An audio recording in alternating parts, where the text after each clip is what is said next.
This is Navjeet Singh Rawat from arjuna 30 Patna. और आज मार्गदर्शन का ये 7वां एपिसोड है और इसमें मुख्य रूप से हम लोग बात करेंगे बीपीएससी मुख्य परीक्षा का 65वीं बीपीएससी मुख्य परीक्षा। देखो, एग्जाम तो है, आसान है, बट अगर आप कायदे के साथ लगोगे तभी आसान है। हल्के में लोगोगे इसको तो फिर आसान नहीं है। फिर ऐसे भी लोग हैं जो कि बार बार इस एग्जाम को 4 अटेम्प्ट 5 अटेम्प्ट दे चुके हैं और नहीं सफलता मिल रहा है, तो उनके लिए टफ है। लेकिन अगर आप कायदे के साथ चीज़ों को फॉलो करें तो ये आसान हो जाएगा आपके लिए। और सबसे पहले मैं शुभकामनाएं देता हूँ उन सभी छात्रों को जो मुख्य परीक्षा देने जा रहे हैं और प्रारंभिक परीक्षा पास कर चुके हैं, खासकर 65वीं बीपीएससी 65वीं का। और अभी तो एग्जामिनेशन में आपको समय मिल जाएगा। अभी चूँकि लॉकडाउन की वजह से सारी चीज़ें अभी व्यवस्थित होने में समय लग जाएगा, तो आपके लिए गोल्डन अपॉर्चुनिटी है और एक प्रीसियस टाइम है। आप इस टाइम को अच्छे से इनकैश करके आगे बढ़ें। तो ये जो मार्गदर्शन का 65वीं बीपीएससी मार्गदर्शन का जो एपिसोड है 7वां, ये 2 भागों में डिवाइड है। चूँकि सारी बात तो एक एपिसोड में कर पाना संभव नहीं है 15-20 मिनट में, तो इसके लिए हम लोगों ने 2 पार्ट लिया है, मार्गदर्शन एपिसोड 7 और मार्गदर्शन एपिसोड 8। मार्गदर्शन एपिसोड में जो है बहुत इंपॉर्टेंट है, उसमें हम लोग बात करेंगे वो 25 कौन सा टॉपिक पॉइंट है जो आंसर राइटिंग में आपको करना चाहिए।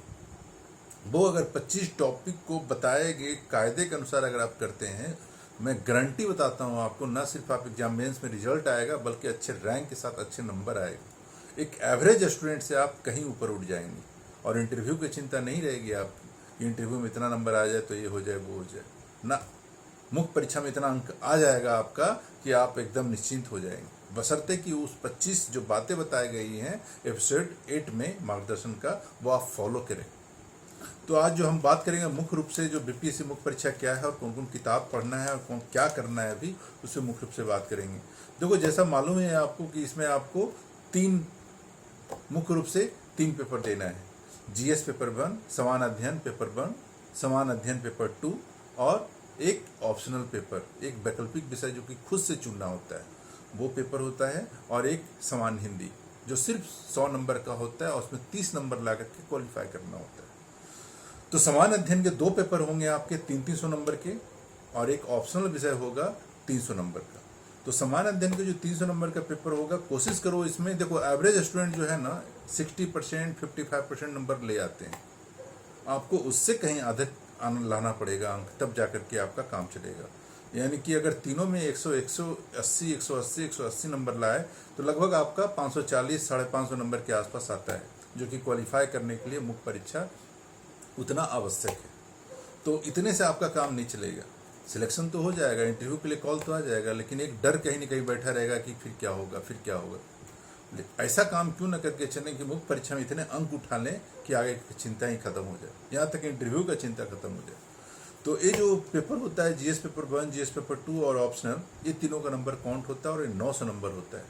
550 नंबर में लगभग आपका इंटरव्यू के लिए लेटर आ जाता है, कभी कभी उससे कम में भी आता है। और अगर आपका रिजर्वेशन में है तो कम नंबर में और सिलेक्शन हो जाता है। लेकिन अभी आप ये मत सोचें कि मेरा रिजर्वेशन में है, ये है वो है, कितने नंबर में सिलेक्शन हो जाएगा। देखो, मैं तो कहता हूँ कि अगर आप मुख्य परीक्षा लिख रहे हो तो आप टॉप 10 सोच के चलो अपने में, मैं टॉप 10 में हूँ। और अभी आप अगर इस सोच के चलो कि मेरा सिलेक्शन हो जाए, ऐसा हो जाए वैसा हो जाए, तो बहुत पीछे छूट जाओगे आप ये सोचो कि मेरे में, अपनी काबिलियत पे शक मत करो, मेरे में ऐसा कुछ मतलब बहुत कुछ है जिसकी वजह से मैं आगे बढ़ सकता हूँ। ये नहीं कि एक समान स्टूडेंट की तरह ना, वो तो कब के निकल जाएंगे। तो मुख्य परीक्षा जो होता है, खासकर जीएस पेपर 1, जीएस पेपर 2 और ऑप्शनल। तो जीएस पेपर 1 में जो पेपर होता है समान बिहार का इतिहास, कल्चर से, खासकर बिहार का कल्चर से होता है। उसके बाद थिंकर से होते हैं, जिसमें खासकर महात्मा गांधी के थॉट्स पूछा जाता है, जवाहरलाल नेहरू का पूछा जाता है, भीमराव अम्बेडकर के पूछे जाते हैं। तो ये सब थॉट्स के बारे में पूछा जाता है। तो इस थॉट्स को आपको बिल्कुल बैलेंस में रख करके लिखना है। और इसके लिए आप क्या करें कि देखो, होता क्या है ना कि जीएस पेपर 1 में 3 टॉपिक्स क्वेश्चन होता है। एक तो हिस्ट्री हो गया, एक स्टैटिक्स हो गया, और तीसरा हो गया करंट अफेयर। वो नेशनल और इंटरनेशनल दोनों होता है। तो इसमें जो अधिकतर बच्चे मार्क खाते हैं वो जाकर के करंट अफेयर में, चूँकि स्टैटिक्स तो सब कर लेते हैं, 72 नंबर का होता है। हिस्ट्री में कुछ ज़्यादा करने की ज़रूरत नहीं है।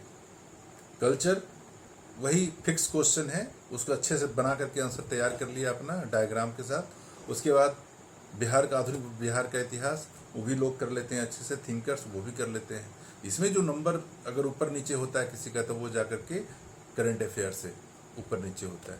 तो करंट अफेयर के लिए इसमें आप क्या करो कि सबसे पहले योजना एक किताब आता है ना, तो योजना किताब खरीदो, उसको देखो। लास्ट एक साल का जितने भी करंट अफेयर हैं, खासकर राष्ट्रीय और अंतर्राष्ट्रीय मुद्दे पे, वो आपको मदद करेगा करंट अफेयर के क्वेश्चन सोल्व करने में। और हम लोग भी कुछ करंट का नोट्स बनाते हैं, जो कि अगर कहीं आईएएस मंत्रा का नोट्स आपको मिल जाए मुख्य परीक्षा का, तो आप लेकर के उससे मदद ले सकते हैं। एक और बिहार नमन का संतोष कश्यप का किताब आया है, वो भी हर बार आता है, तो वो भी उसका भी करंट अफेयर अच्छा रहता है, तो वो भी आप करंट अफेयर लेके चलें। उसके अलावा अभी से न्यूज़पेपर का जो एडिटोरियल होता है, संपादकीय वाला पेज, उसको आप जरूर पढ़ें, और उसका जो थॉट्स है उसमें जो कुछ इंपॉर्टेंट चीज़ें हैं वो आप कहीं नोट करके चलें, ज़्यादा नहीं 50 शब्दों में। और हर न्यूज़पेपर, कम से कम 10 न्यूज़पेपर का कुछ ऐसा एडिटोरियल देख लें जिससे कि आपको मोर और लेस पता चल जाए देश का अर्थव्यवस्था, राज व्यवस्था, क्या सोसाइटी में नए चेंजेज हो रहे हैं, हमारा किसी देश के साथ अंतर्राष्ट्रीय संबंध में क्या अच्छे हो रहे हैं, कहाँ बिगड़ रहे हैं, दूसरे देश इंडिया के बारे में क्या सोच रहे हैं, और ख़ासकर जो पड़ोसी इंडिया के आसपास के जो पड़ोसी मुल्क हैं उसके बारे में जानना अत्यंत आवश्यक है। तो पिछले एक साल पे हम लोग को नज़र रखना है, क्या क्या हालात हुआ है, क्या क्या घटनाएं घटित हुआ है, किससे हमको इंडिया को फ़ायदा हुआ है और किससे हमारे पड़ोसी मुल्कों से हमको नुकसान हुआ है। तो ये सब चीज़ें हर एक पॉइंट पे आपको देखना पड़ेगा। अगर ये कर लिए तो आपका जीएस पेपर 1 का जो करंट अफेयर वाला सेक्शन है वो भी आपका सुधर जाएगा। और प्रतियोगिता दर्पण का जो आता है समसामयिक जो कि लेख वगैरह होता है, उसको भी आप देखिए, उससे आपका जीएस पेपर 1 का जो करंट अफेयर है उसमें हेल्प हो जाएगा।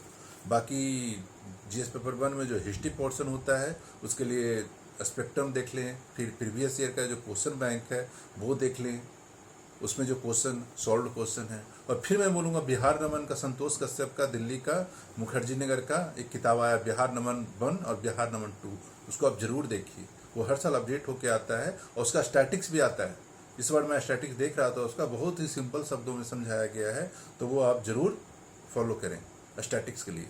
और हिस्ट्री के लिए आपको ज़्यादा कुछ करने की ज़रूरत नहीं है, राजीव अहिर का आधुनिक भारत का इतिहास पढ़ लीजिए, और जो प्रीवियस ईयर का जो हिस्ट्री का क्वेश्चन पेपर है उसको आप बारीकी से देख लें।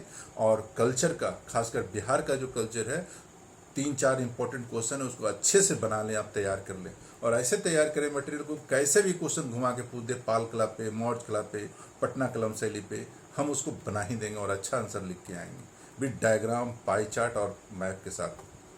तो ये अच्छे से तैयार कर लें तो आपका जीएस पेपर में 70% से ज़्यादा नंबर उठ जाएगा। और एक कहता है ना कि करीब करीब इसमें जीएस पेपर 1 में 15 क्वेश्चन रहेगा जिसमें आपको 8 प्रश्न का जवाब देना होता है। तो एवरेज अगर लेके चलें तो एवरेज स्टूडेंट का 20 नंबर, 18 नंबर, 17 नंबर सब में आता ही आता है, दे ही देगा। अगर आप क्वेश्चन लिख के आते हैं तो 16 नंबर मिल ही जाता है। तो आपको 16 नंबर, 17 नंबर, 18 नंबर से कुछ होने वाला नहीं है। आपको चाहिए 30 नंबर, आपको चाहिए 32 नंबर, 38 नंबर, 38 नहीं, क्या बोलते हैं, 37.5 नंबर का है, तो आपको कम से कम 30-32 नंबर उठाएं आप, तब जाकर के आपका वहाँ काम हो जाएगा आसानी से। उसी तरह से जीएस पेपर 2 में मुख्य रूप से जो पूछा जाता है उसमें भी 3 सेक्शन रहता है। 3 सेक्शन में क्या रहता है, इंडियन पॉलिटी, उसके बाद इकोनॉमिक ज्योग्राफी, और उसके बाद इकोनॉमिक रहता है, और टेक्नोलॉजी रहता है। तो पॉलिटी वाला जो सेक्शन है सेकंड पेपर में, तो उसके लिए फिर मैं बोलूँगा बिहार नमन का part 2, previous year question bank mains का, और इंडियन पॉलिटी का एक किताब है एनसीईआरटी का क्लास 11, एनसीईआरटी क्लास 11 संविधान, सिद्धांत एवं व्यवहार। एक किताब जरूर आप पढ़ें, आपका मुख्य परीक्षा का जो पॉलिटी वाला सेक्शन है उसको अच्छे से आप लिखेंगे, और बहुत आसान शब्दों में समझाया गया है।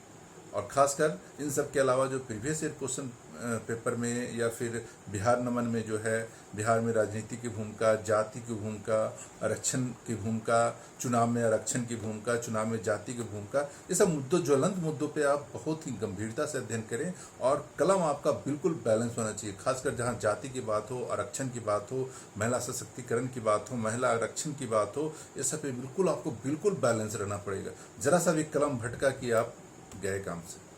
तो यहाँ पे आपको बहुत ही सेंसिटिव मुद्दा है। इसके अलावा जो न्यूज़पेपर में डेली कुछ अगर अपडेट आ रहा है महिला सशक्तिकरण को लेकर के, सोशल जस्टिस को लेकर के, IR इंटरनेशनल रिलेशंस को लेकर के, तो आपको एकदम चौकन्ना रहना पड़ेगा, उसको अपने कॉपी में नोट डाउन करना पड़ेगा।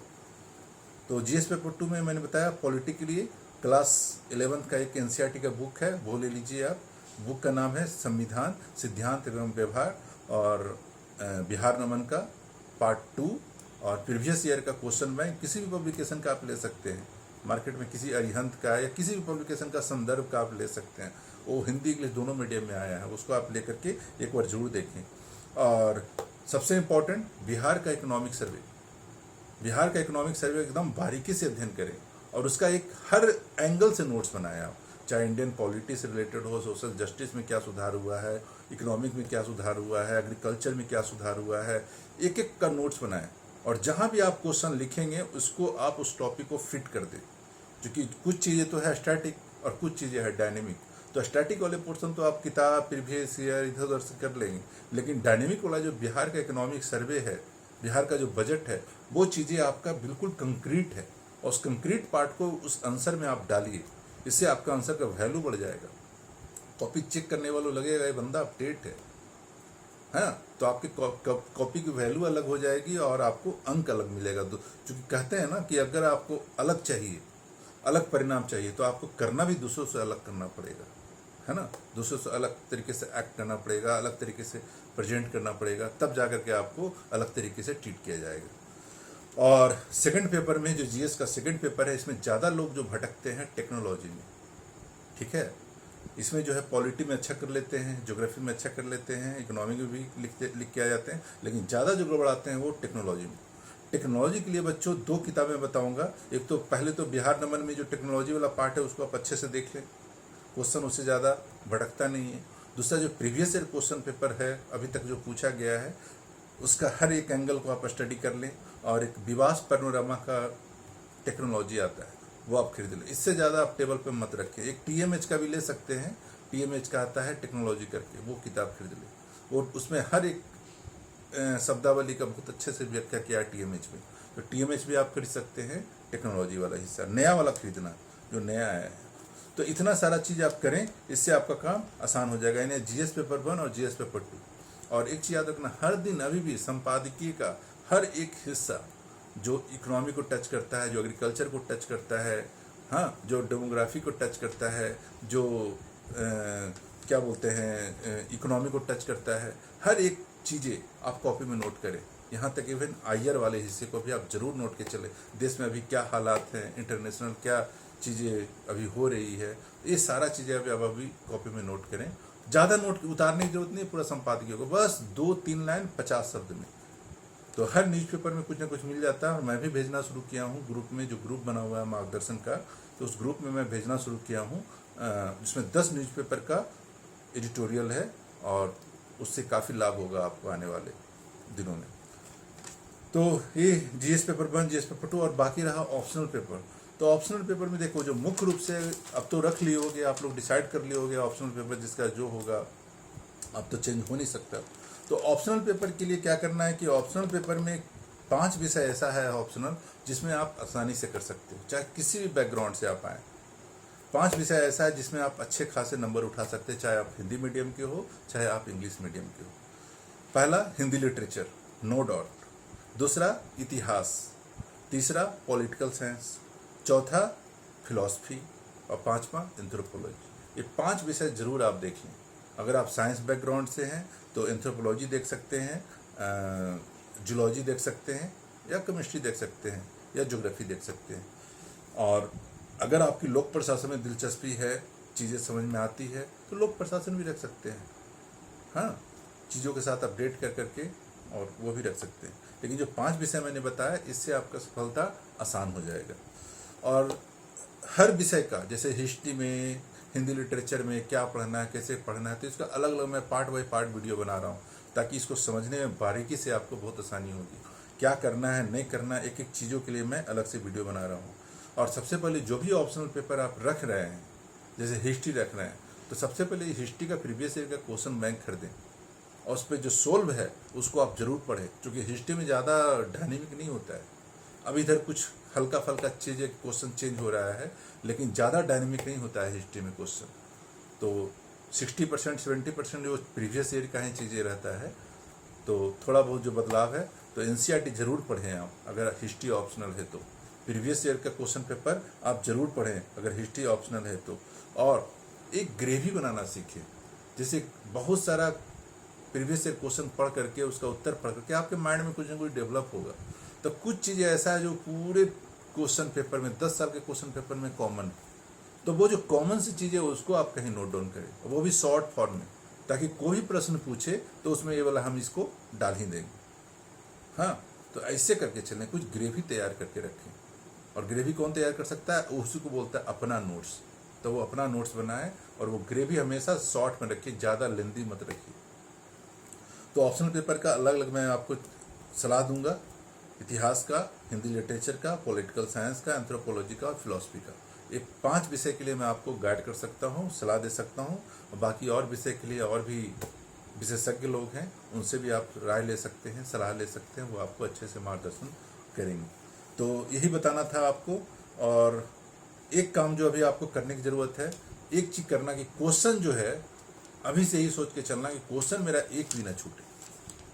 अगर 8 क्वेश्चन लिखना है जीएस पेपर 1 में और 8 क्वेश्चन लिखना है जीएस पेपर 2 में और ऑप्शनल में लिखना है, तो एक ही ध्यान रखना कि मेरा क्वेश्चन ना छोड़ के आए एक भी। और अगर 30-30 नंबर भी एवरेज आप उठा लिए तो आपका अच्छा खासा नंबर आएगा और मोर देन 75% आप नंबर ला करके आप निश्चिंत हो सकते हो। अब वो आता है, आते हुए मैंने देखा है। तो इन बातों का आप ध्यान रखिए। और जो आपसे चर्चा करना था, हाँ, जीएस पेपर 2 में एक चीज़ और कर सकते हैं आप। कुरुक्षेत्र एक किताब आता है, तो जो इकोनॉमिक ज्योग्राफी वाला जो हिस्सा होता है, इकोनॉमिक ज्योग्राफी और इकोनॉमी, वो कुरुक्षेत्र आपको मदद कर सकता है। तो कुरुक्षेत्र के लिए अगर मार्केट में जाएँ तो आप पिछले 6 महीने का तो आपको नहीं मिलेगा, लेकिन हाँ, गूगल पे जाएँ, वहाँ पे आप डाउनलोड करके उसको पढ़ सकते हैं। तो पिछले 6 महीने का और अभी आगे आने वाला 2-3 महीने का, तो आप कुरुक्षेत्र भी ज़रूर देखें, इकोनॉमिक पोर्शन के लिए और ज्योग्राफी पोर्शन के लिए। और टेक्नोलॉजी में भी मदद करेगा आपका योजना और कुरुक्षेत्र। उसके अलावा जो प्रतियोगिता दर्पण में जो लेख आता है वो आपको हेल्प करेगा। ज़्यादा बुक के चक्कर में ना पड़ें, जो चीज़ें बताया गया बस उस पर फोकस रहें। और कुछ क्वेश्चन आप खुद से भी बनाएं जीएस का। डेली कोशिश करें कुछ कुछ सोचने का, चाहे पॉलिटी हो, इकोनॉमिक ज्योग्राफी हो, टेक्नोलॉजी हो। और टेक्नोलॉजी में याद रखना खासकर बिहार पे फोकस रहता है। वो बिहार में सूचना प्रौद्योगिकी की भूमिका है ना, बिहार पे क्या इम्पैक्ट आ जाना, बिहार में नया क्या ऐसा कुछ होने जा रहा है, या प्रौद्योगिकी क्षेत्र में नया क्या होने जा रहा है, ये सब चीज़ों पे फोकस रहता है। तो उसमें आपका जो इकोनॉमिक सर्वे है बिहार में, जो टेक्नोलॉजी वाली चीज़ें हैं, सूचना प्रौद्योगिकी वाली चीज़ें हैं, वो सब चीज़ें आपको हेल्प करेगा पूरी तरह से। तो आप ये करके चलें। और उसके बाद जो 25 पॉइंट क्या करना है क्या नहीं करना है, वो आपको कल मैं मार्गदर्शन 8वां एपिसोड में मैं आपको अपडेट करके आपको सारी चीज़ें बताऊंगा। और वो जो 25 पॉइंट है बहुत इंपॉर्टेंट है दोस्तों, उसको ज़रूर आप फॉलो करना एग्ज़ाम के पहले। Okay, all the best.